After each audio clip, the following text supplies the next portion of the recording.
So Hare Krishna, once again, good morning to all of you and a warm welcome to all of you to today's session. Today we have a very interesting topic. Why do bad things happen to good people? And today's session will be taken care by Madam Amrita Kanta Mataji. So Ms. Amrita Kanta Mataji, she's a chartered accountant by profession. She has worked for various organizations, reputed organizations including Honda Cars, and she is a motivational speaker, well-known motivational speaker, and she is a senior faculty in ISS for courses on Bhagavad Gita and Srimad Bhagavatam. And today we are very fortunate that we are getting a chance to get answers to all these questions from her. So thank you so much for joining all of you, and welcome to Amrita Kanta Mataji. So over to you, Mataji. Thank you, Prabhuji, for this lovely introduction. And thanks everyone for joining. Hare Krishna. I hope you are all happy, healthy, and very eager to learn this. So we are starting with why do bad things happen to good people? Of course, our premises is that we are very good. Only that then we have this kind of question, you know, कि मैं बहुत अच्छा हूँ. तो हम इस premises से शुरू करते हैं कि भाई हम बहुत अच्छे हैं, and because we are very good and something wrong is happening, so there is a problem. So with this premises only, we have the question, why do bad things happen to good people? Otherwise, we would probably not have this question, right? So let's see. Of course, we are all good, and that's why we are here. Otherwise, we would be sleeping on a Sunday morning, isn't it? So why do bad things happen to good people? So these are the hard facts of life, as Indrajit Prabhu has already said. It looks like God is partial to some people. So some people are very happy, some people are very unhappy in this world. We see disparity at every level. We see disparity in every sphere of life. Some people go hungry, some people have so much riches, they are flooded with food and they're obese, some are dying out of hunger. So the whole disparity of this world make us think, what's wrong here? There's something wrong here. It seems that God is not favoring everyone equally. And everyone questions that if even a leaf cannot move without the Lord's sanction. जैसे हम हिंदी में कहते हैं कि भगवान के मर्जी के बिना एक पत्ता भी नहीं हिल सकता है. तो फिर इतने बड़े बड़े काम कैसे हो जा रहे हैं दुनिया में? So many wars are happening, so many irresponsible acts are happening. इतने क्राइम्स हो रहे हैं, इतने रेप्स हो रहे हैं, इतना लोगों के साथ अत्याचार हो रहा है हर कंट्री में, हर जगह देख लें. तो फिर it looks like that there is something wrong with God, कि भगवान कहीं बैठे हुए सोच ही नहीं रहे हैं और देख ही नहीं रहे हैं, and he is not controlling the whole situation. और maybe that there is no such thing as God. हो सकता है भगवान है ही नहीं, क्योंकि अगर होते और हमारा कॉन्सेप्ट ये है कि भगवान तो परम दयालु हैं और वो परम नियंत्रण है, तो नियंत्रण तो कर ही नहीं रहे. अगर कर नहीं रहे, नियंत्रण हो नहीं रहा है सिचुएशन के ऊपर, and everything seems to be topsy turvy, then probably the atheistic viewpoint that there is no God is the right thing, and that's where the whole society is leading. इसी viewpoint को सब लोग ज्यादा तवज्जो दे रहे हैं. और ये अभी से नहीं, ये कब से शुरू हो गया था? बहुत समय पहले से, क्योंकि हमारे वैदिक सभ्यता के अंदर भी कुछ ऐसी प्रथाएं हैं जो कि एथियस्टिक हैं. Some religions are also based on atheism, although we think that religion is based on always theism. हमेशा धर्म धार्मिकता को ही आगे बढ़ाता है, मगर कुछ कुछ धर्म अधार्मिक होने को, कि भगवान का अस्तित्व नहीं है, ये बात को भी आगे प्रचलित करते हैं. तो Darwin was also one of the persons. When he lost his very young daughter at the age of, she was 10, although he was a devout Christian, he started to feel that there's something wrong. There's no God, because if God, as what Bible says, is very kind and loving person, and he's very just, then it does not make a logical conclusion that my daughter at 10 years, who has not done anything, who is very innocent, she has passed away. Because he couldn't find a logical answer from his religious text. So he adopted atheism.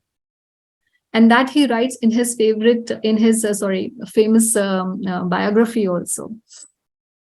So different world religions do talk about all these questions, the pertinent questions of life. But the beauty of Sanatan Dharma is that it gives a very encompassing answer to these problems.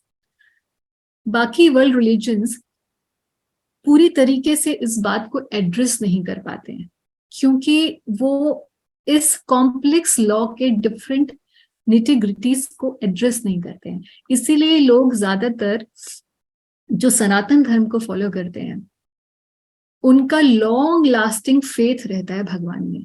और जब भी कोई गड़बड़ होती है तो even हम देखते हैं, हमारे गांव का भी कोई व्यक्ति होगा जिसको बहुत अनपढ़ है, ज्ञान नहीं है, वो भी बोलेगा कि कुछ गलत हो रहा है तो कोई बात नहीं, ये भी भगवान की मर्जी है, ये समय भी निकल जाएगा, मेरे कर्मों की वजह से हो रहा होगा. May be he is not even aware about the religious principles, but he will have faith in them. So from Bhagavad Gita, we will try to solve these problems. We'll try to understand the various aspects of this karma principle. तो कौन कौन से questions हमारे सामने आते हैं जब हम कर्मों के विधान के बारे में जानना शुरू करते हैं. तो ये क्वेश्चंस ऐसा नहीं है कि पहले कहीं नहीं थे, ये पहले से ही लोगों के दिमाग में थे, यानी कि बुद्धिजीवियों के दिमाग में थे. So all intellectual people from time immemorial have had the same kind of questions जो हमारे भी आज हैं, कि कर्म होता क्या है, what is karma, what are different types of karma. क्योंकि हम लोग बहुत ज्यादा सुनते हैं कि जी मेरे प्रारब्ध ऐसे हैं, मेरे संचित कर्म ऐसे हैं, या मेरे अप्रारब्ध ऐसे हैं, या मेरा पाप का बीज है मेरे अंदर. तो ये सब टर्मिनोलॉजीज क्या है, ये हम लोग देखेंगे. Then how did karma begin and how the cycle of karma ends. तो भाई कहाँ से ही शुरू हुआ और कभी कहीं इसका अंत भी होने वाला है, ये शाश्वत है. What is destiny and what is the impact of destiny on our life, and what is the role of my hard work? So this is also a practical question that we face every day in our lives. And is everything in the life predestined? क्या सब कुछ भाग्य से ही होता है? और अगर सब कुछ भाग्य से ही होता है तो फिर फ्री विल क्या होती है? Are we puppets in the hands of God? Or we also have some personal choice to act or not act in a particular situation. If everyone has free will, अगर हम ये सोचें, और जैसा हम लोग सुनते भी हैं कि नहीं हर किसी की कुछ ना कुछ फ्री विल भी होती है हमारी, तो फ्री विल अगर है भी तो why people are not able to change their destiny? Then what is the role of astrology and planets in relation to karma? And is everyone on the planet being impacted by the law of karma, or is there anybody who is exempt from that? And what to speak of us? Is God also under the laws of karma? क्योंकि हम कई बार सुनते हैं कि कर्म इतना महान है कि बड़े बड़े ऋषि मुनियों को भी कर्मों के चक्र से गुजरना पड़ता है. और वो तो छोड़ दो, भगवान को भी कभी कभी कर्मों के अंडर आना पड़ता है. जैसे बहुत एग्जाम्पल लोग देते हैं महाभारत और रामायण से. भगवान राम ने बाली को मारा तो रिएक्शन क्या हुआ कि जब वो कृष्ण अवतार लेकर आए तो उसी बाली ने फिर शिकारी का रूप लिया और उसने भी ऐसे ही छुपकर मारा. तो इस प्रकार की बातें की जाती हैं on the basis of Mahabharata, Ramayana and all our scriptures, showing that God is also under the laws of karma. So is it so? Is it a correct thing? So what is karma mimamsa? And can I alter the course of my destiny by any chance? Is it possible to erase all the bad effects that are going to happen in my life from my previous karmas? Can I do it by prashchit? Can I do it by prayers? Can I do it by some kind of astrological remedy? And at the end, how does this cycle of karma ends? So I think a lot of questions are the similar which is in the heart and in the mind of all of us who have gathered here to attend this. So let's one by one try to discuss each and every point. So सबसे पहले देखते हैं कि कर्म क्या है.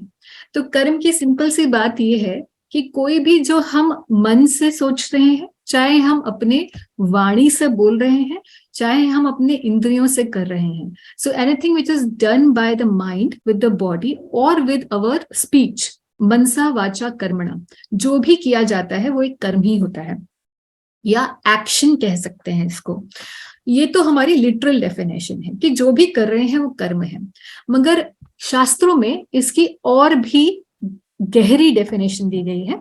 So the definition which comes from Bhagavad Gita is that activities or actions which are performed by the living entity, conditioned by the three modes, under the control and purview of time, are called karmas. थोड़ी difficult हो रही होगी समझने के लिए कुछ लोगों को जो नए हैं. तो ये लिविंग एंटिटी क्या होती है? जीवात्मा. तो जीवात्मा के बारे में हम फर्स्ट सेशन में ज्योतिश्वर प्रभु से सुन चुके हैं, डॉक्टर ज्योति रंजन से, कि ये जीवात्मा क्या होती है. And we all are living beings, we are atma, part and parcel of the supreme lord, that we have already taken care of. Conditioned by the three modes, तो अब ये प्रकृति के 3 गुणों के अधीन जब कोई जीवात्मा काम करती है, under the purview of time, जिसे काल कहा जाता है भगवत गीता की टर्मिनोलॉजी में. सो अब ये काल क्या है, 3 गुण क्या है, ये हम लोग थोड़ा बहुत टच अपॉन करेंगे. So in order to learn actually what is karma, we have to also know what is a living entity, what is the prakriti which consists of the 3 modes, and what is kala. So the law of karma basically says that for every action there is an equal and opposite reaction, and we are accountable for everything that we are thinking, we are speaking, and that's why we have to be very cautious and very responsible what we do, what we think, how we act, because once we do it, there is no other way but to undergo the reactions of our actions. So the 5 truths to be understood in order to understand karma are Ishwar, Jeev, Prakriti, Kal and Karma. ये 5 factors को थोड़ा बहुत हमें पता होना चाहिए, तभी हमें पूरी बात समझ में आ पाएगी कर्मों की. सो अभी definitely those who are inquisitive, internet पे बहुत सारी इंफॉर्मेशन है, हम लोग कुछ भी होता है तो डेफिनेटली गूगल करते हैं या यूट्यूब पे जाते हैं, और हमने बहुत सारी चीजें सुनी होंगी इस बारे में. बट सबके अपने अपने कुछ ना कुछ कॉन्सेप्ट्स होते हैं. हम जो कॉन्सेप्ट्स आज डिस्कस करने वाले हैं, typically from the Vedic scriptures, basically from Bhagavad Gita. So what is Ishvara? We have not discussed, and we do not intend it to be the subject matter of these sessions that we are doing. But in general, everybody has a concept that somebody almighty is there. Jeev, we have already discussed. Prakriti, we are going to discuss a little bit in this session. Kal is the time at which a particular action will fructify. तो काल वो समय है जब कोई कर्म का जो फल है वो फलीभूत होने वाला है. और कर्म जो है, that is the fifth point that that is the subject matter of today's discussion. So primarily there are 3 types of karmas. One is karma, one is vikarma and one is akarma. तो हमने कर्म के बारे में तो सबने सुना ही है, मगर विकर्म और अकर्म है क्या है वो हम नहीं जानते हैं ज्यादातर लोग. Karma according to the Bhagavad Gita's terminology are pious activities. कोई भी अच्छा काम जो धर्म के सिद्धांतों के अनुसार है उसे कर्म कहते हैं. What is vikarma? Anything which is sinful is called vikarma, which is going to give us negative reaction. What is akarma? Akarma are those actions which do not give any material reaction. So neither good nor bad.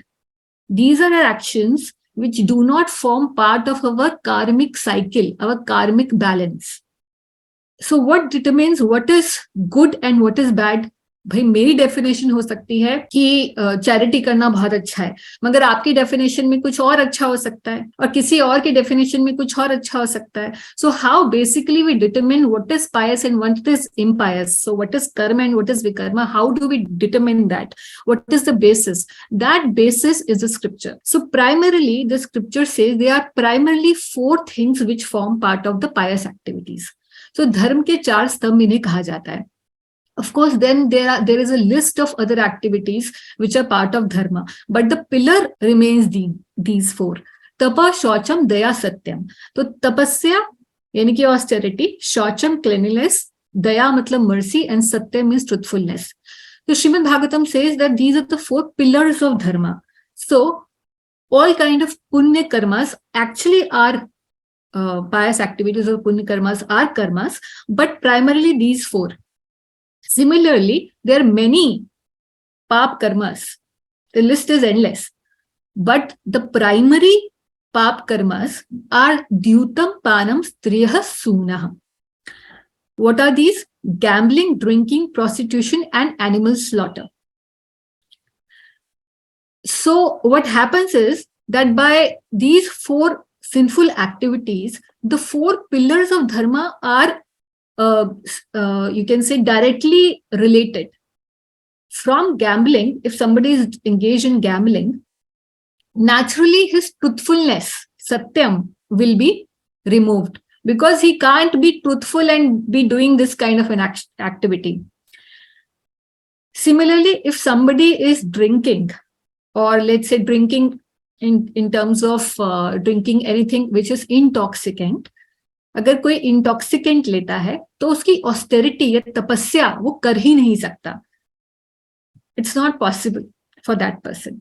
Similarly, the internal and external cleanliness of a person is directly removed when a person engages in prostitution, and mercy is immediately curtailed if somebody engages in animal slaughter. So that is why these four principles of dharma, which is Satya, Tapa, Shaucham, these are, and Daya, these four principles of religion are the basis of any good civilization.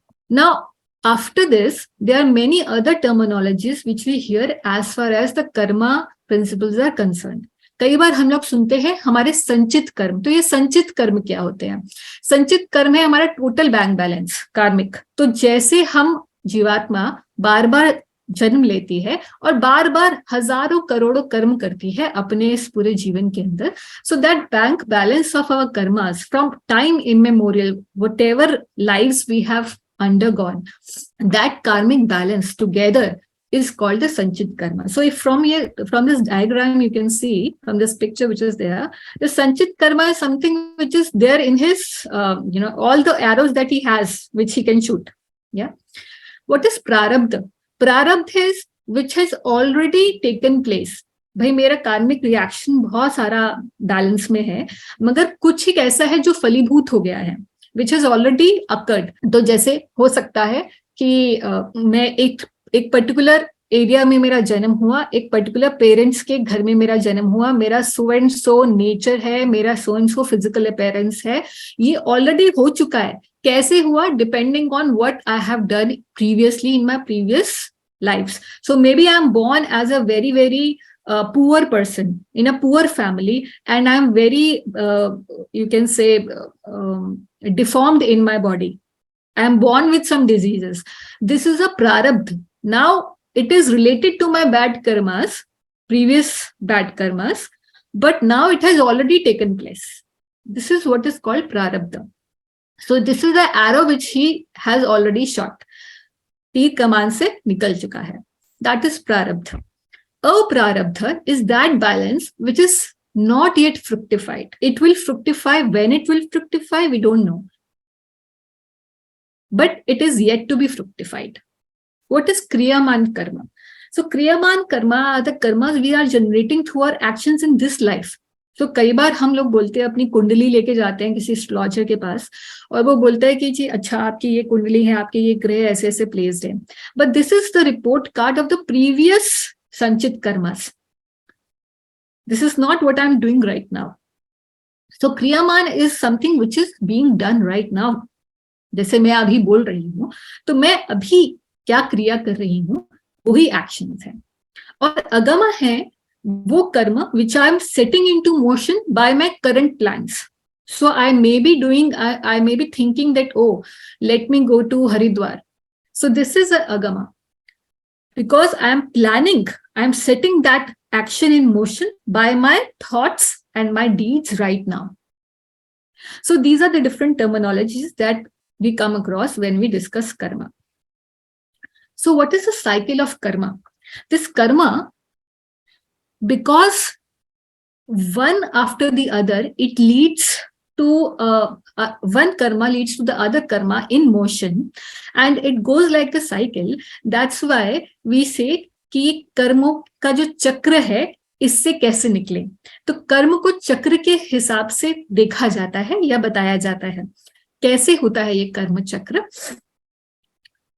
Depending on how we have been in our previous lives, we have some sanskaras.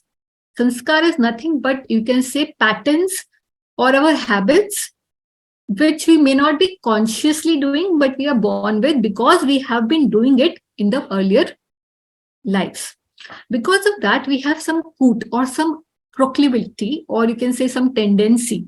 So koot is a sinful tendency, or it can be tendency to do something good also. So basically koot is a tendency to do something good or bad, या कर्म या विकर्म करने की tendency. बीज is the actual material desire which koot leads to. Because of that beej, a paap or a punya karma will take place. And once that action takes place, there would be two reactions. One will be prarabdha and one will be aprarabdha. And not just this, there would be another koot generated by this prarabdha or aprarabdha. So I'll give you an example to understand this. मान लीजिए कि मैं पिछले जन्मों से ही एक चोर रही हूँ, प्रोफेशनल. तो अभी मैं बच्ची हूँ, और बच्ची हूँ मगर मेरे को जब मॉल में मदर लेके जाती है तो मुझे लगता है कि अरे भाई मैं बस ये भी उठा लूं वो भी उठा लूं, और मुझे अच्छा लगता है कि बिना पे किए ही मैं छोटी छोटी चीजों को अपने बैग के अंदर छुपा के ले जाऊं. So this cut is there, I am born with it. अब मैं थोड़ी बड़ी हुई, I went to a mall, I saw something very nice, I took it in my bag. तो ये सिंफुल टेंडेंसी तो पहले से ही थी, और जैसे ही मैंने वो चीज देखी तो मेरे अंदर डिजायर आई, ओहो कितना अच्छा है, पैसे तो मेरे पास है नहीं मगर मुझे ले लेना चाहिए, ले लूं क्या?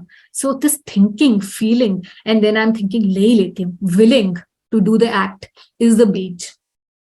Now once I have decided that I'm going to do it.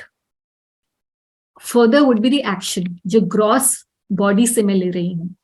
That will be the actual कर्म, पाप कर्म या पुण्य कर्म. इस केस में मैंने चोरी कर ली, ये पाप कर्म हो गया मुझसे.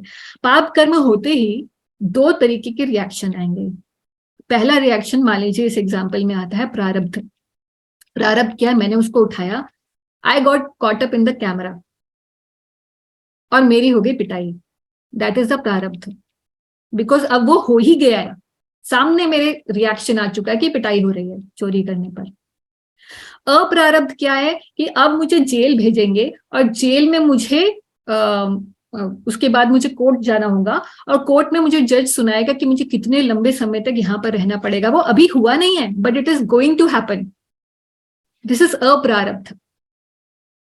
और ऐसा होने के बाद, ऐसा हो जाने के बाद मेरी जो एक बार मैं खुल गई हूं, अब मुझे इसके बाद तो चोरी करने की अब लत ही लग गई, कूट पड़ गया. जैसे ड्रग्स कोई ले रहा है, कूट है, फिर बीज आया कि चलो मैं ले लेता हूं, फिर एक्चुअल में ड्रग्स ले ली. ड्रग्स लेने के बाद प्रारब्ध क्या हुआ कि अरे बिल्कुल नशे में पड़े हुए हैं. अप्रारब्ध क्या है? आगे का फ्यूचर जो मेरा है, पढ़ाई वढ़ाई सब छूट गई. अप्रारब्ध छूटने वाला है वो, because of my present doings. और कूट क्या है? दोबारा से ड्रग्स लेने का मन करेगा. सो इस प्रकार से ये साइकिल ऑफ कर्मास चलता रहता है. अब इसमें सबसे ऊपर जो जड़ है वो है अविद्या. ये स्टार्ट कहां से हुई है साइकिल? अविद्या से. So let's understand another concept. जब हम कर्मों का विधान समझना चाहते हैं तो हमें थोड़े थोड़े और भी प्रिंसिपल समझने पड़ते हैं, नहीं तो पूरी तरीके से बात समझ में नहीं आती. जैसे ही हमारे साथ कुछ बुरा होता है, हमारा सबसे पहला रिएक्शन ये होता है कि हम भगवान को सबसे पहले गाली देते हैं कि अरे मैंने तो कुछ भी नहीं किया, भगवान ये क्या हो गया मेरे साथ. as if God is just trying to play with us. So Bhagavad Gita says in the 4th and the 5th chapter, Krishna is explaining this karma theory, and he's telling that who is responsible for any action. Actually, he says there are five factors for any action. One is the living entity, the performer. Then he is using his senses and many kind of desires he has. And then he says that ultimately the super soul is also responsible for any action. So these are the 5 factors of action as per Bhagavad Gita 18.14 shloka. But in the ultimate sense, who is responsible for any action? So 4th and 5th chapter, together when we read from Bhagavad Gita, we come to know that any action that we want to perform, a living entity or soul desires to perform an action, and he has to use the body and the senses and the facilities which are there in the Prakriti.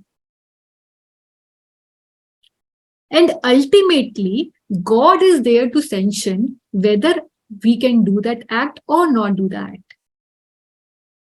So, in a sense, all of them are responsible, both the living entity, the material nature, as well as God. But we see that for any action, only the living entity or we ourselves are being held responsible. Why is that so? जब भगवान भी responsible है, प्रकृति भी responsible है, और मैंने भी वो काम किया, तो सबकी जिम्मेदारी भी टुगेदर होनी चाहिए. मगर भगवत गीता ये बताती है कि कोई भी काम करने के लिए अच्छा या बुरा, जो जीवात्मा है वो खुद ही रिस्पॉन्सिबल है. Why? Because the initial desire to perform that act was done by the living entity. हम ही डिजायर करते हैं कोई भी काम करने के लिए. जैसे मैंने ये सोचा कि चलो मैं कुछ आज अच्छा काम करूंगी, आज मैं किसी की हेल्प करके आऊंगी. तो हेल्प करने के लिए मैं गई और मैंने किससे हेल्प की? अपने शरीर को भी मुझे यूज करना पड़ेगा, which has been given by this material body, this material nature. प्रकृति से दिया गया मुझे जो शरीर है, उसकी मदद से मैं किसी की हेल्प करने जा रही हूँ. भगवान का भी सैंक्शन है, तभी कोई काम हो पा रहा है. तो ये तो समझ में आता है. मगर जब कोई बुरा काम करने जाती हूँ तो भगवान क्यों सैंक्शन कर देते हैं, ये समझ में नहीं आता. सो God acts like a neutral person and gives independence to every living entity to do whatever they want to do, with the knowledge that if we do something wrong, it will fall back on you. So because the ultimate desire has been done by me, God and the material nature only facilitates that action. They're not responsible. They only facilitate the action. That's why the responsibility for the karma lies with the jivatma only. जैसे इस example में एक छोटा बच्चा है, वो post करना चाहता है लेटर, मगर वो खुद से नहीं जा सकता क्योंकि उसकी कैपेबिलिटी नहीं है करने की. तो पिताजी उठा रहे हैं और पिताजी बोल रहे चलो मैं आपको हेल्प करता हूँ, you can do it. So who is actually posting the letter? The small child is posting the letter. तो similarly God helps us to do every act in this world because we are incapable of doing any action without the help and sanction of God. But he doesn't interfere between the minute free will which he has given us. So we are not puppets in the hands of God. He only facilitates our actions, good or bad. But he gives us through the religious texts. In every form of civilized society, there are some religious texts which tell that if you do something wrong, it will come back to you. So karma theory कोई ऐसा नहीं है कि केवल सनातन धर्म में ही. Any civilized society, and even if it is not a civilized society, people will know a simple thing कि जो भी आप कर रहे हो, it will come back to you. So इसीलिए वेदांत सूत्र ये confirm करता है कि the Lord is never partial to any living entity. The living entity is responsible for his own acts. The Lord only gives him facility through the agency of material nature, the external energy. And the same thing is stated in Bhagavad Gita also. So ultimately ये समझ में आ जाना चाहिए सबसे पहले कि कर्मों में जो सबसे रिस्पॉन्सिबिलिटी का एलिमेंट है वो हमारे ऊपर लाई करता है. इसीलिए हम ये नहीं कह सकते why something bad is happening to me being very good. If something is happening, something bad is happening to me, then I have to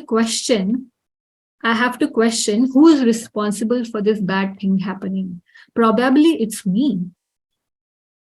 And the scriptures say that the moment God takes the responsibility of his actions, half of his problems will be solved. Half of the problems will be solved. Because now he has understood that it's the control lies here in my own hands. I can change my course of action. I can change my thinking.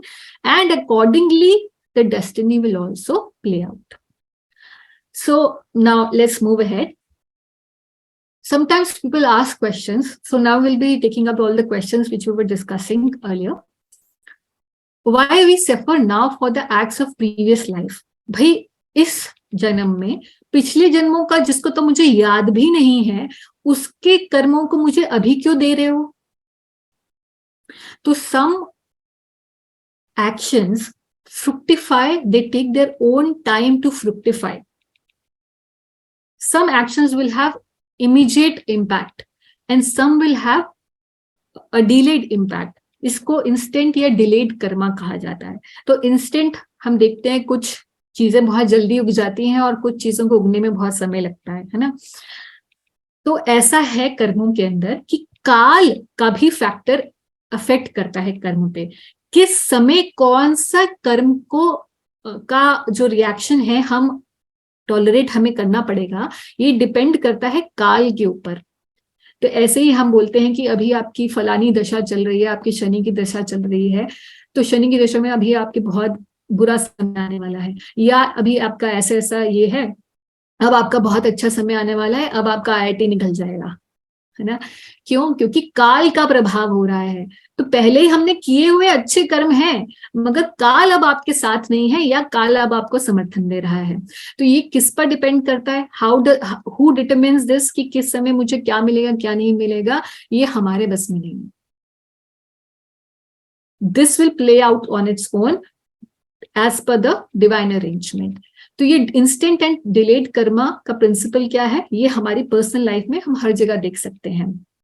जैसे आज मैं पढ़ाई करती हूँ तो मैं सुनिश्चित करती हूँ कि आगे आज से 12 या 13 साल के बाद मेरी बड़ी अच्छी जॉब लगेगी. तो कर्म अभी हो रहा है मगर उसका रिएक्शन बाद में आता है.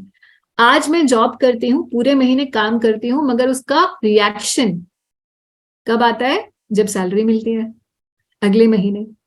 आज खेती कर रही हूं, फसल कब आएगी? 4 महीने के बाद.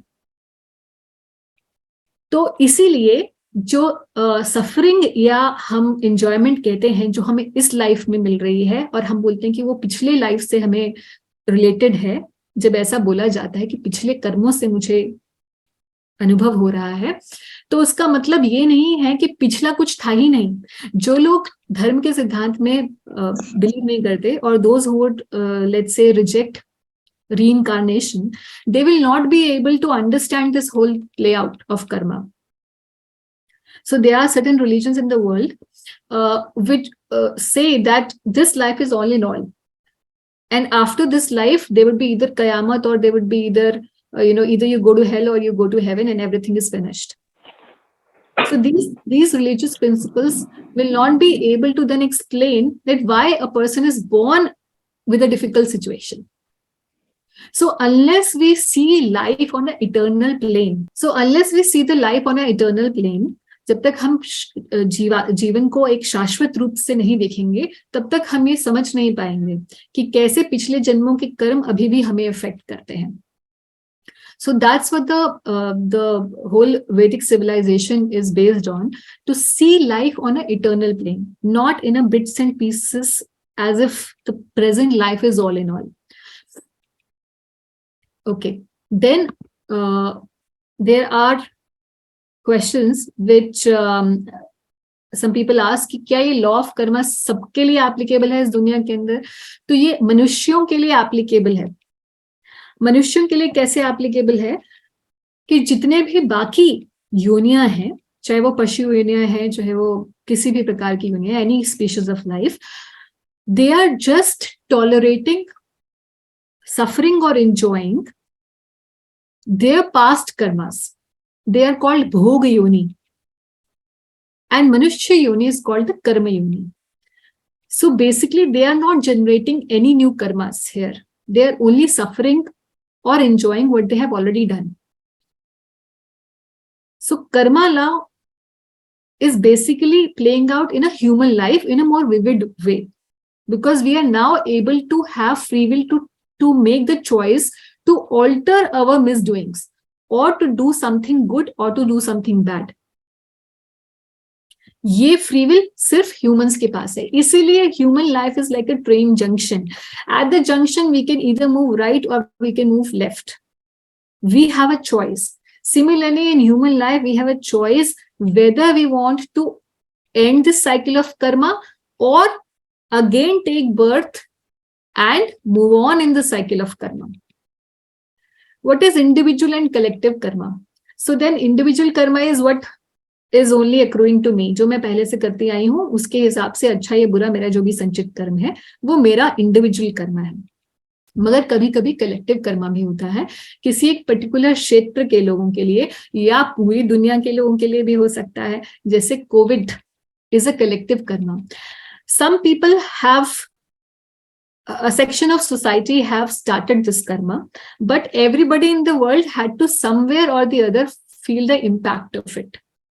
So this is a collective karma example. और we can see that some कोई दुर्घटना होती है, उसमें 70 लोग अलग अलग राज्यों से गए हुए थे और वो बस जो है उलट गई. अब ये 70 के 70 को कलेक्टिव कर्मा लगा है. कई बार हम पुराने जमाने से देखते आ रहे हैं, हमारे बड़े बूढ़े ऐसे कहा करते थे कि अगर कोई एक भी अच्छा व्यक्ति किसी गांव में रहता है तो सभी लोगों के लिए ऑस्पिशियसनेस होती है उस गांव के अंदर. या हम जैसे बोलते हैं कि एक ही मछली जो है पूरे तालाब को गंदा कर देती है. तो these are some ways of understanding how collective karma also plays a role. अब क्वेश्चन आता है कि everything is predestined, let's talk about destiny and free will. So if everything is predestined, why work? कई लोग बोलते हैं कि destiny ही सब कुछ है और कई लोग बोलते हैं कि कर्म ही सब कुछ है. तो डेस्टिनी ही सब कुछ है, ये कर्म ही सब कुछ है, ये हमें देखना पड़ेगा कैसे समझे हम इसको. कई लोग तो कहते हैं कि भाई किस्मत में जो नहीं है वो रोने से मिलने वाला नहीं है, जो किस्मत में लिखा है वो थाली में सामने आ ही जाएगा, ज्यादा मेहनत करने की जरूरत नहीं है. और कुछ लोग ऐसे कहते हैं कि नहीं, your destiny is in your own hand, man is the maker of one's destiny. तो कर्म ही सब कुछ है. और कुछ कहते हैं कि किस्मत ही सब कुछ है. So what is it? So कर्म और दैव यानी कि किस्मत और काल, तीनों का समावेश होके ही कोई भी रिजल्ट मिलता है. All together, everything mixed together. So कोई कहे कि सिर्फ किस्मत से ही सब कुछ मिलने वाला है, वो भी गलत है. क्यों? क्योंकि हो सकता है कि मुझे किस्मत से बहुत कुछ मिलने वाला है, but if I don't work for it, I will only get very small amount of that success. तो मान लीजिए कि किसी की किस्मत में है कि उसको बहुत वो आईएएस बनेगा, आईएएस का वो एग्जाम ही नहीं देने जाएगा, तो कैसे आईएएस बन जाएगा? और क्या ये सब चीजें किस्मत में लिखी होती है कि कोई ये बनेगा या वो बनेगा? Exactly this is not how it has been laid down. There is an indication that this person will go up in the career. There is an indication that this person will achieve success और happiness. How exactly that will play out will depend on what kind of endeavors that person do.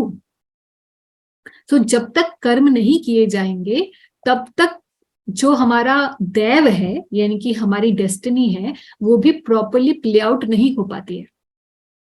दोनों ही तरीके से चलेगा. मान लीजिए कि कोई व्यक्ति है, उसकी डेस्टिनी ये है कि वो बहुत गरीबी या उसका देखना पड़ेगा उसे.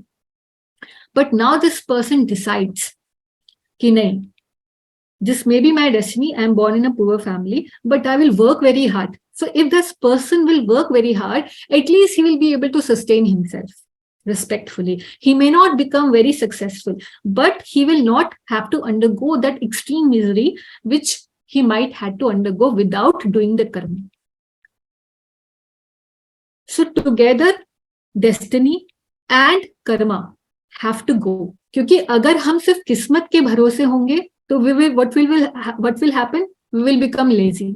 और अगर हम सिर्फ कर्म के ही अधीन होंगे कि कर्म से ही मैं सब कुछ ले लूंगा, फिर तो I am God. What is the need of God? So that's why both things have to go hand in hand. For some people, karma will play a more important role, and for some people, their or destiny will play a more important role. How it is, we will see further. Okay. So why is it that we see that some bad people are flourishing around us, in office, in college, around us? तो ये कुछ नहीं है, exhausting of the previous pious deeds. जब कनस्तर में ऊपर से अनाज डालते हैं तो पहले वही अनाज बाहर नहीं आता, पहले वो वाला अनाज आता है जो पहले रखा हुआ था. So for some people they are just exhausting their pious deeds, थोड़ी बहुत जो उन्होंने की थी, and then because they are playing out a bad role in this life, क्योंकि वो बुरा कर्म में एंगेज्ड हैं, तो very short span of time, maybe in this life and maybe in the further lives, and we may not even, जरूरी नहीं है कि हम विटनेस करेंगे. हो सकता है कभी कोई बुरा व्यक्ति और हम बोले कि अरे नहीं, हमने तो सुना था वो बुरा है, उसका कुछ अच्छा समय निकलेगा, उसके बाद फिर वो क्योंकि उसने बुरे कर्म किए थे तो वो उसका कुछ बुरा होएगा ही होगा. मगर हमने तो देखा पूरी जिंदगी उसने बुरे कर्म किए, मगर खूब healthy, happy and stout and rich he is. So we are not seeing the further life. अगले जन्म में हो सकता है उसको उसका काल दंड देने के लिए अगले जन्म में लेकर जाए उसे. So it may happen and may not happen that in the same life that flourishing person who is doing bad deeds will undergo a bad karma, bad reaction. So whenever we see that any bad person is flourishing, then we have to understand through the karma theory from the scriptures that he is just exhausting his pious deeds, because no person is there in the world who is only doing right thing or only doing the wrong thing. Everybody is a mixture. So if all this is playing out, how does the free will happens?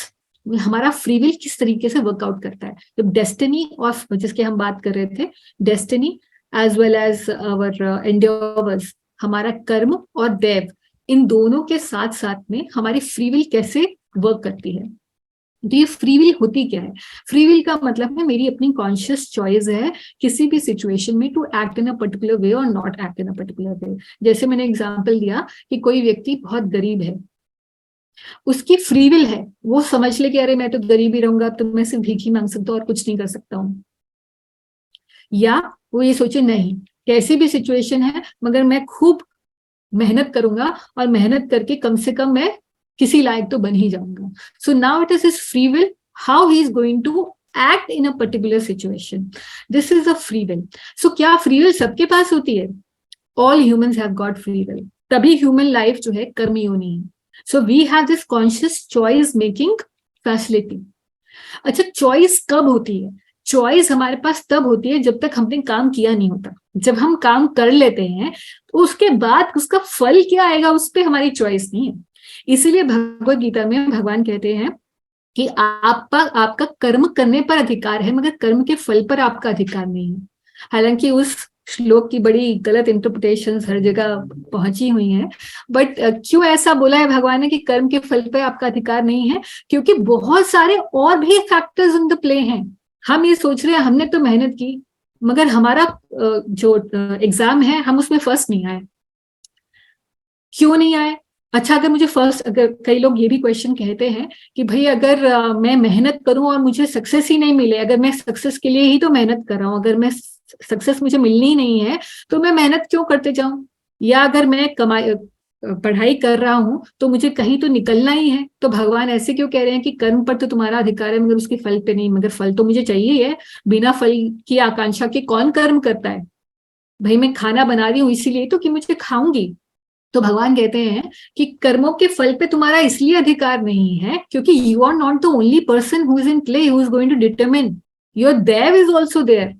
Today you may be doing something, but what you have done previously, that is also going to impact your current suffering or enjoyment. Your current success will be determined not just by today's work, but also what is accruing from previously.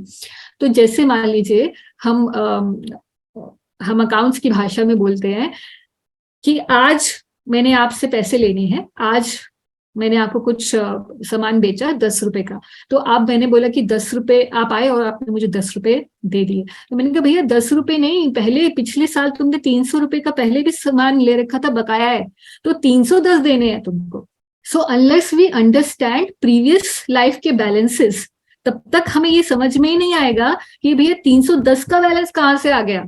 हम तो सोचेंगे सिर्फ 10 के लिए ही मुझे काम करना है, मैं तो सिर्फ 10 के लिए काम कर रही हूँ, मगर वो 300 का क्या होगा. That also will play in this life. So इस बात को समझने के लिए महाभारत से एक बड़ी अच्छी बात आती है.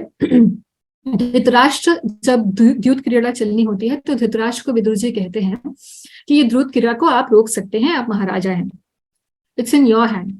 तो महाराज धृतराष्ट्र कहते हैं कि अरे भाई जो होना है वो तो होना ही है, तो अगर ये द्यूत क्रीड़ा होनी है तो ये तो होनी ही है, इसको मैं या आप कैसे रोक सकते हैं. Whatever is in destiny, it is going to happen. तो विदुर जी कहते हैं कि भाई ये गलत सिद्धांत है.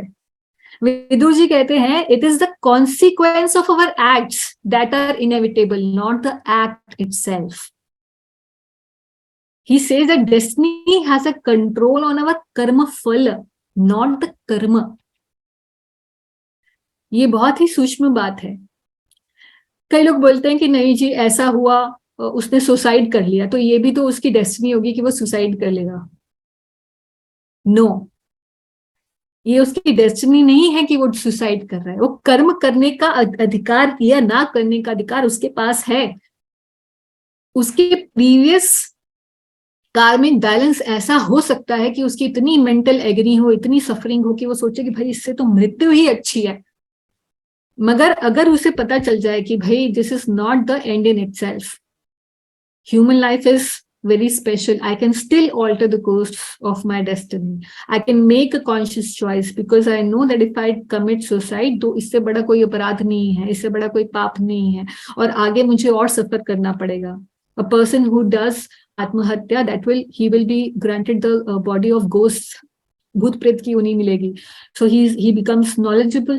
Now he thinks नहीं अभी जो हो रहा है वो तो हो ही रहा है, बाद में फिर से मैं अपने लिए खड्डा खोदूं, नहीं ऐसा नहीं करूंगा. So he changes the course of his actions. He makes a conscious choice. He exercises his free will, and he says, "Okay, whatever suffering is going to happen, let it happen. I will tolerate it, but I won't do anything wrong now." So it is not the karma phala which the destiny controls. Sorry, it is not the karma which the destiny controls. It is the karma phala which the destiny controls. तो अगर हो सकता है किसी और example से भी समझते हैं. सोचा कि मेरी तो भाग्य में इस बार, मेरे लिखा हुआ है राशिफल में कि इस बार बहुत अच्छी खेती होगी, तो कर्म फल पर डेस्टिनी का कंट्रोल है. मगर मैंने खड्डा खोदा ही नहीं, मैंने खेती की ही नहीं, मैंने कर्म किया ही नहीं, मैंने बीज बोया ही नहीं. सो अब फसल कहाँ से होगी? फसल नहीं आएगी. So some way or the other, then destiny will send me some money through some other means. कोई मर जाएगा, relative से inheritance मिल जाएगी, ये कुछ भी. But I may undergo a little bit of enjoyment because of some previously done act. पिछले कर्मों से अक्रू होकर हो सकता है मुझे इस समय, काल का ये प्रभाव है कि मुझे कुछ ना कुछ मिल जाएगा. मगर अगर मैंने अपनी फ्री विल एक्सरसाइज की होती, अगर मैंने काम किया होता, तो then I will be able to reap the benefit of destiny. So this is the minute understanding, minute detail of the free will. Now sometimes people say कि भाई अगर free will मेरे पास है ही, और सबके पास है इस दुनिया में, humans के पास, तो फिर हम अपने भविष्य को चेंज कैसे नहीं कर सकते? फ्री विल तो है, भगवान ने दी है. I can make conscious choices, and if I make conscious choices all the time, then I can change. और हमें भी पता है, मान लीजिए एक बच्चा है, उसे पता है कि मैं पढ़ूंगा तो मैं कुछ बन जाऊंगा, फ्री विल है उसके पास, मगर वो एक्सरसाइज क्यों नहीं करता? उसका मन जो है उसको खेलने में ही क्यों ले जाता है? एज इफ उसका कोई कंट्रोल ही नहीं अपने दिमाग पे। ऐसे हमारे साथ भी होता है ना, कई बार हम सोचते हैं कि अरे चल मैं 2 दिन तक मोबाइल फोन नहीं देखूंगा, और मुझे पता है कि ये मैं कर सकता हूँ, इसमें conscious choice, if I think I will do it, if I consciously decide about it. So I decide that I can consciously choose to act in a certain way, but फिर भी मेरा जो मन है वो मुझे वहां वो करने ही नहीं देता. So मुझे ऐसा लगता है जैसे मैं फ्री हूं ही नहीं. So अभी हम फ्री विल पढ़ रहे हैं, तो फ्री ऐसे लग ही नहीं रहा है कि मैं फ्री हूं. So how free is that free will? Is my free will also impacted? So free will is always there with all of us. But the catch is, free will be impacted by the choices that we keep on making repeatedly.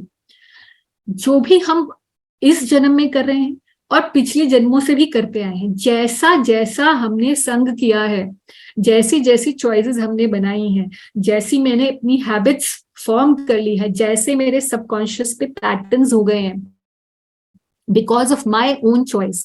मैंने अच्छे लोगों का संग किया, फिर और अच्छों का किया, फिर और अच्छों का किया, तो मेरा नेचर बन गया कि ओनली अच्छे लोगों के साथ रहूंगी. So this is a conscious choice which I have made previously and now I am making now also. So now for some time I'm not associating with anyone, I don't have any friends, but after 3 years now I decide oh I should have some friends. Who will I make a friend? Only good people, because that's my habit, that's how I have been exercising my free will. So my today's free will be impacted by the choices that I have made by using my free will previously also. So it's impacted by the modes of nature. अगर हम technical भाषा use करें शास्त्र की, कि जिन गुणों का संग मैंने किया होगा वैसे ही गुणों के हिसाब से मेरी फ्री विल इम्पैक्ट हो जाएगी. So it's impacted by the modes of nature which we choose to live it.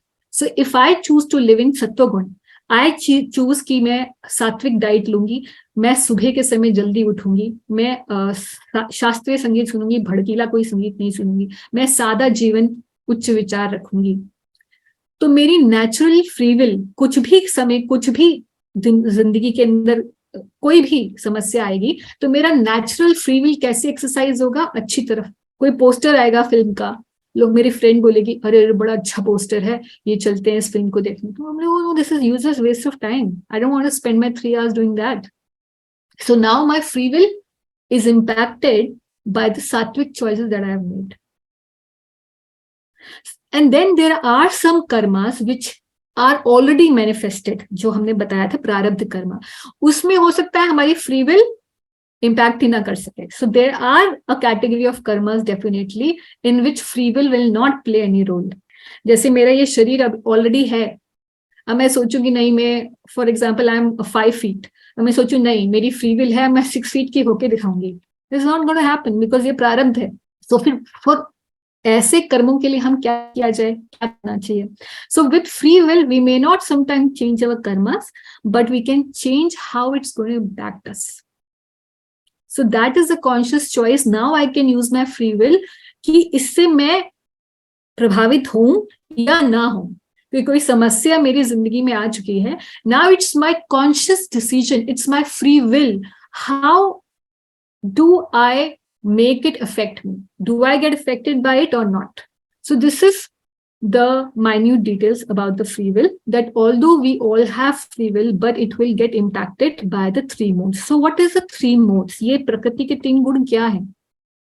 तो ऑलरेडी हम सनातन धर्म वालों को पता ही होता है कि सत्व, रजस और तमस ये 3 प्रकृति के गुण हैं जो भगवद गीता में बताए गए हैं. तो रजस, तमस और सत्व क्या होता है? सत्व के अंदर व्यक्ति के अंदर नॉलेज होती है, it's basically a mode of goodness. It usually, because a person who's in sattva is able to distinguish between right and wrong, that's why he's always free from sinful life, and he has a sense of happiness. So anybody who is doing meditation, anybody who is eating very clean, who is being merciful to everyone, who is charitable to everyone, who is good in his acts, in his thoughts, his life, this person going to feel content and happy. ये सत्वगुण के लक्षण है. रजोगुण क्या है? It's a mode of passion. So anything which requires activity, desires, and I'm going to be the achiever, I have to achieve this, unlimited desires, and a lot of endeavor for that. That is characterized by Rajagun. And Tamagun is where a person just wants to be lazy and have sleep and intoxications. That's Tamagun. So Tamagun जो है वो तमस का कारण बनता है, वो गलत अधार्मिक activities यानी कि विकर्म करवाने का कारक बनता है. रजोगुण और तमोगुण दोनों ही विकर्म करवाने के कारक बनते हैं, और सत्वगुण कर्म यानी कि पायस अच्छे काम कराने का कारक बनता है. जिस गुण के साथ रहेंगे accordingly we will exercise our free will, and accordingly our future destiny will be made. तो क्या इंसान खुद अपनी डेस्टिनी बनाता है? जी हाँ, अपने कर्मों के हिसाब से ही हम बनाएंगे. तो डेस्टिनी है क्या? It is the sum total of the karmas that we have done previously, उन्हीं का फ्रूट है. तो डेस्टिनी किसी और ने नहीं बनाई, हमने ही बनाई हुई है. तो किसी और के सामने अपने भाग्य का रोना ना रोएं, खुद ही सोचें कि मैंने क्या कर्म किया था ऐसा. I have definitely done something to the effect that today I am seeing this result in my life. So at least now let me be conscious to do the right thing in life, because what goes around comes around, either in this life or in the lives to come. So ये 3 गुणों का ही और description है. एक example है 3 गुणों का एक ही घर में. कुंभकर्ण तमोगुण, हमेशा सोता रहता है, निद्रा आलस. रजोगुण अनलिमिटेड डिजायर्स, रावण. और विभीषण सत्वगुण, always looking for the right thing to do. Okay, so some people ask कि भाई कर्मों का ऐसा रिएक्शन जो है, कोई भी हमने गलत काम किए तो एक ही लाइफ में क्यों नहीं आ जाते हमारे पास? ये अलग अलग लाइफ में होने का क्या लॉजिक है? कभी तो ऐसा हो कि हम आराम से, हो सकता है ये लाइफ अच्छी ना हो, अगली लाइफ तो हम कम से कम आराम से चला सकें. So why all reactions of karmas not coming in this life? पहली बात तो ये है कि अगर हमारे सारे कर्मों का, सारे ही बुरे कर्मों का रिएक्शन एक ही बार में आ जाएगा तो हम छोड़ देंगे. We will not be able to move further in life. That's why the whole chakra keeps the nature has been so designed by the Lord that sometimes there is heat, sometimes there is cold. अभी winter season है तो उसके बाद summer season आएगा, फिर दोबारा से winter आएगा. दिन है तो रात है, उसके बाद फिर दिन है. तो everything goes in a cycle. Seasons go in cycle, day and night goes in cycle. So does happiness and unhappiness. Because if a person has to undergo only unhappiness, that person will not be able to continue living. The thing is that अगर सारे के सारे actions, मान लीजिए कोई व्यक्ति, ज्यादातर जो भी इस दुनिया के अंदर हैं अच्छे लोग नहीं हैं, अच्छे लोगों की संख्या कम है, बुरे लोगों की संख्या हमेशा ज्यादा है. सो अगर सारे रिएक्शंस एक ही लाइफ में आ जाएंगे तो it will be very difficult to continue the life. And another point is, in Bhagavad Gita, Krishna is saying that it is very, very difficult and intricate, the karma, how it is going to play out. It's very difficult to understand. Karmano bodhavyam bodhavyam cha. भाई last में भगवान कहते हैं कर्मणश्च बोधव्यम गहना कर्मणो गति. ये कर्मों की जो गति है वो इतनी गहन है, कब क्या होगा, किस जन्म में क्या होगा, कोई कह नहीं सकता. इस मामले में एक बहुत धृतराष्ट्र का जो एग्जाम्पल है वो सबसे ज्यादा, ऐसे तो बहुत एग्जाम्पल लिए जा सकते हैं, but this is a very graphic example. उसके 100 पुत्र मर गए. सो ही गोज एंड क्वेश्चंस कि भाई ऐसा क्यों है कि मेरे 100 पुत्रों का मुझे अपनी आंखों के सामने बुढ़ापे में देखना पड़ा कि उनका मरण. तो बताया गया उनको कि उन्होंने अपने पिछले कई जन्मों पहले उन्होंने एक चिड़िया के 100 अंडे थे, उन्हें नष्ट कर दिया था. तो उन्होंने बोला भाई फिर 100 इतने सारे जन्म पहले मुझे ये किया था तो अब क्यों मुझे मिल रहा है इसका रिएक्शन? तो he said, so the answer which is been given in Mahabharata is that you had to really do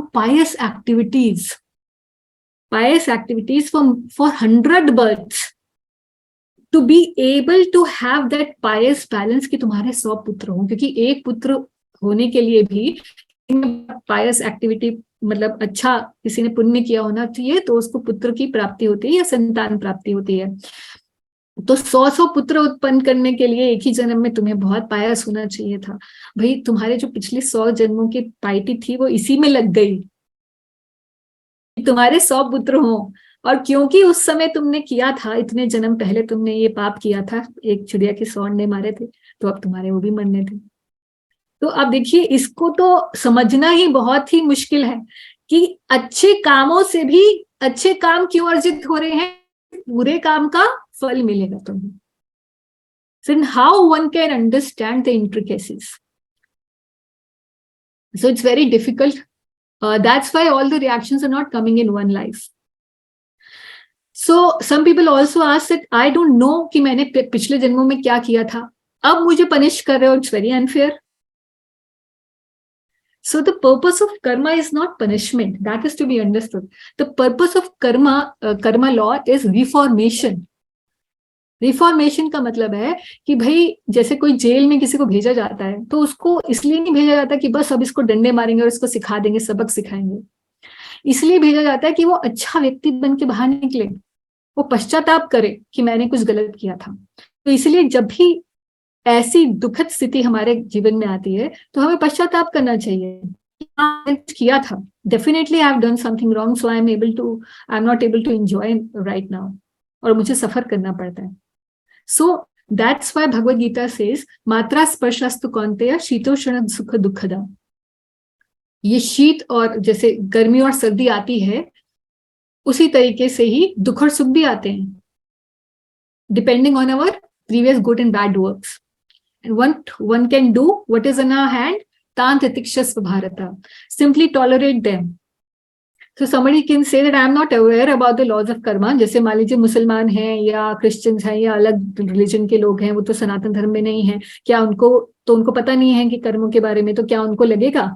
तो हाँ जी, बिल्कुल लगेगा। सबको कर्मों का लॉस लगता है, क्योंकि हर सिविलाइज सोसाइटी के अंदर इतना तो पता ही है, इवन एथियस्टिक पीपल नो कि if I behave in a certain way I am going to get the reaction. So this is law of karma is not a धार्मिक प्रिंसिपल, इट इज नॉट, ये कोई धर्म का ही सिद्धांत नहीं है, ये एक नॉर्मल लॉजिकल है। Anybody who has even a little bit brain will be able to understand. कभी लोग पूछते हैं कि क्या भगवान भी कर्मों के अधीन है? क्योंकि जैसे मैंने आपको एग्जाम्पल दिया कि एक बोलते हैं कि भगवान ने बाली का वध किया छुपके, तो फिर ऐसे ही किसी बाली ने छुपकर जो है कृष्ण अवतार में उनका मार दिया उन्हें। तो इस बारे में भगवद गीता में पहले ही बता चुके हैं। क्या कहते हैं? ना माम कर्माणि लिम्पन्ति ना मे कर्म फले स्पृहा इति माम यो भी जानाति कर्म भिन्न सबद्धते। भगवान कह रहे हैं कि there is no work which affects me in this world and not do I aspire for the fruitive actions, fruits of the actions. कर्म फल की भी मुझे स्पृहा नहीं है, और ना ही इस दुनिया के कोई कर्म है जो मुझे बांध सकता है। और जो ये जान लेता है मेरे बारे में, वो भी कर्मों से, बंधन से मुक्त हो जाता है, वो भी नहीं बंधता। तो forget that whether I am as God, am I under the control of the laws of karma? Forget that. You should understand that those who understand that I am above these laws of karma, that person will also be away from the cycle of karma. उसके भी कर्म फल खत्म हो जाएंगे, तो जिसका इतना भगवान पे दृढ़ विश्वास होगा। तो फिर हम कैसे समझे? गांधारी ने तो कर्स किया था कृष्ण को कि तुम्हारा पूरा वंश नाश हो जाएगा, तो हो गया ना उनका वंश नाश। तो इस बारे में एक्चुअली अधकचरी बहुत ज्यादा धर्म का ज्ञान फैला हुआ है, ये बात तो बार बार दिखाई जाती है। इसे कहते हैं कर्म मीमांस। कर्म मीमांस मतलब कर्म बड़ा है, भगवान भी उसके अधीन है। उसमें ये एग्जाम्पल दिए जाते हैं कृष्ण के और राम जी के। वही ग्रंथों में और भी बातें लिखी हुई है जिन्हें उजागर नहीं किया जाता। अब जैसे मैं गांधारी वाले एग्जाम्पल में ही बताती हूँ कि महाभारत में ये भी लिखा है कि एक ऋषि थे, उतंक ऋषि। जब भगवान महाभारत का युद्ध खत्म करके वापस द्वारका जा रहे थे, तो इस ऋषि ने बोला कि ओहो कृष्णा, मुझे तुम पे पूरा विश्वास है, मुझे पता है कि मुझे पता चला था कि ऐसे सब लोग युद्ध के लिए आए होंगे, मगर मुझे पूरा भरोसा है कि आपने युद्ध टलवा दिया होगा, क्योंकि आप धर्म के रक्षक हैं। तो आप तो अधर्म फैला नहीं सकते, आप तो अशांति करवा नहीं सकते, तो आपने शांति करवा दी होगी, सबको अपने घर भेज दिया होगा और महाभारत का युद्ध तो हुआ ही नहीं होगा। तो बोलते नहीं नहीं, महाभारत का युद्ध हुआ और सब कुछ इस तरीके से हुआ। सो ही सेड, अरे तुमने इतने लोगों का वध करवाया। तो ऋषि उत्तंक कहते हैं कि मैं तुम्हें शाप देता हूं।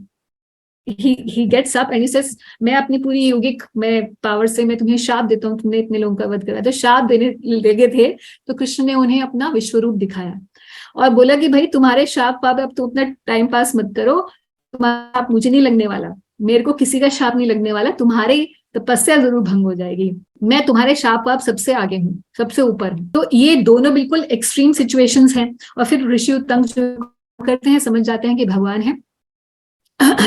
तो फिर गांधारी वाले एपिसोड का क्या समझे, क्योंकि भगवान को खुद ही अपने वंश का नाश करके ही जाना था। He wanted to wrap up everything before going, that's why the whole thing played out like that and it is stated in the scriptures.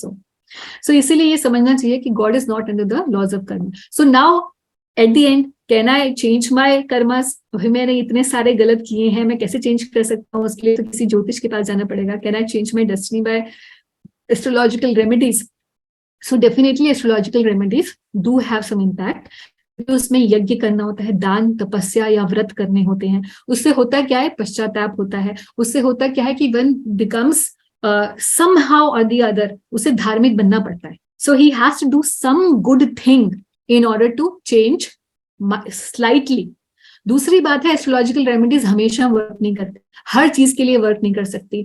Another thing is, astrological remedies to work, one needs to have faith in them.